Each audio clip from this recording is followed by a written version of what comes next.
Tower bridge बिल्कुल मेरे अकब में इसको देख सकते हैं। आप हैरान होंगे कि मैं क्रिकेट की बात लंदन टावर ब्रिज के सामने खड़े होकर क्यों कर रहा हूँ। इसमें बड़ी लॉजिक है। उससे पहले आते हैं लंदन टावर ब्रिज के ऊपर। ये 1886 में इसकी तामीर शुरू हुई, 8 साल का तवील अरसा लगा। 1894 1894 के अंदर ये मुकम्मल हो गया और पूरी दुनिया से हज़ारों लाखों लोग जो हैं वो हर साल, हर दिन, हर घंटे यहाँ पे पहुँचते हैं और इसको देखते हैं। अब देखना ये है कि इस लंदन टावर ब्रिज के साथ क्रिकेट का क्या मकसद और ये कैसे आपस में लिंक है। यकीनन जिन लोगों ने, अक्सर मैं हर वीडियो में चैंपियन ट्रॉफी का जिक्र करता हूँ क्योंकि उसका तल्लुक जो है वो हमारे मुल्क के साथ जुड़ा है। नेक्स्ट को जीतेगा तो फिर देखा जाएगा, बल्कि नेक्स्ट चैंपियन ट्रॉफी हो भी नहीं।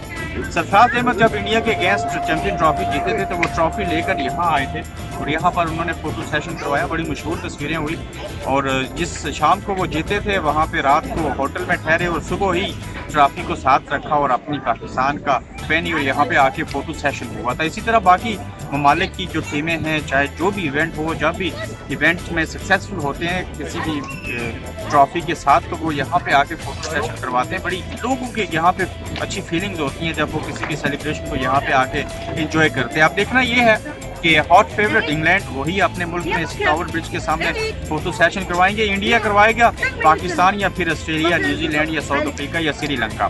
तो बाकी टीमें भी जीत सकती हैं, क्यों नहीं। अफगानिस्तान, बांग्लादेश भी, वेस्ट इंडीज़ भी बड़ी अच्छी टीम है। अब देखना यह है कि क्या सरफराज चैंपियन ट्रॉफी के बाद या विराट कोहली जो है वो वर्ल्ड कप में कामयाबी के बाद यहाँ आगे फोटो सेशन करवाएंगे। आप भी इंतज़ार कीजिए, मैं भी इंतज़ार करता हूँ और नई वीडियो के साथ दोबारा से मिलते हैं।